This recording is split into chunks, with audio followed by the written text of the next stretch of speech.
আসসালামু আলাইকুম। আজকের পর্বে তৈরি করে দেখাবো সেমাইয়ের বরফি রেসিপি। এই রেসিপিটা বানানো খুবই সহজ আর আপনারা খুব তাড়াতাড়ি একটা ডেজার্ট যদি খেতে চান অবশ্যই এই রেসিপিটা একবার ট্রাই করবেন। চলুন দেখে আসি লাচ্ছা সেমাইয়ের বরফি রেসিপি। আমি প্রথমে একটা পাতিলে হালকা তেল দিয়েছি। আপনারা চাইলে ঘি ইউজ করতে পারেন। ঘি ইউজ করলে কী হবে, ফ্লেভারটা আরও ভালো হবে। আমার কাছে ঘি অ্যাভেলেবেল ছিল না, তাই আমি তেল দিয়েছি। তারপর 1 প্যাকেট লাচ্ছা সেমাই ভালো করে ভেজে নিতে হবে যতক্ষণ পর্যন্ত কালার আসবে না। তারপর ওই একই সেমাইগুলো উঠিয়ে নিয়ে একই পাত্রে আমি নারিকেল ভেজে নেব।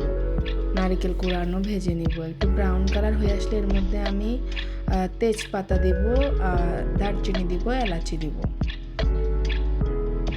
যখন এগুলা দিয়ে পুরোপুরি ভাজা হয়ে যাবে, এরপর আমি যে সেমাইটা ভেজে রেখেছিলাম ওইটা আবার দিয়ে দিব এখানে।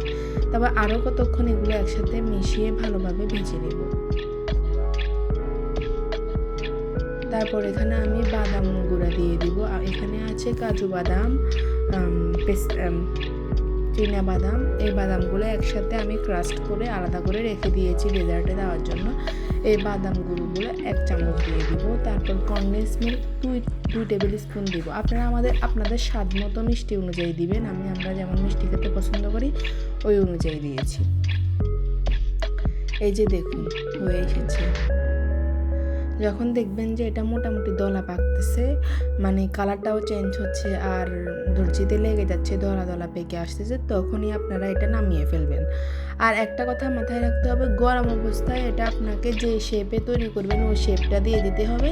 না হয় পরে কি হবে, যখন আপনার ঠান্ডা হয়ে যাবে আর এটা শেপটা আসবে না। এই যে দেখুন আমার আম্মু দর্জি দিয়ে নাড়িয়ে শেপটা দিয়ে দিচ্ছিল, কারণ পরে না হলে শেপটা আসবে না। গরম অবস্থায় হাতের মধ্যে হালকা হালকা ঘি লাগিয়ে শেপটা দিয়ে দিবেন। যদি আমরা ঘরে খাওয়ার জন্য তৈরি করেছি তাই আমরা বাড়তি কোনো শেপ দিলাম না, আমরা গোল গোল করে বানিয়ে নিয়েছি খুব সহজে। যদি আপনারা মেহমানকে সার্ভ করেন তাহলে আপনারা আপনাদের ইচ্ছা মতো ডিজাইন কাটার দিয়ে ডিজাইন করে নিতে পারেন, তৈরি হয়ে যাবে। খুবই মজার একটা ডেজার্ট, খুবই সহজে তৈরি হয়ে যায় আর খেতে অসাধারণ। একবার আপনারা অবশ্যই ট্রাই করে দেখুন।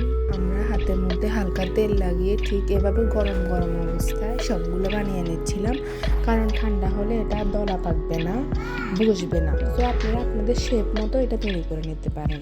যে দেখুন তৈরি হয়ে গেল খুব চটজলদি একটা ডেজার্ট রেসিপি। খেতে খুবই মজা। একবার অবশ্যই ট্রাই করে দেখবেন। আপনারাও বারবার তৈরি করবেন। দেখা হবে পরের কোনো ভিডিওতে বা নতুন ব্লগে। আসসালামু আলাইকুম।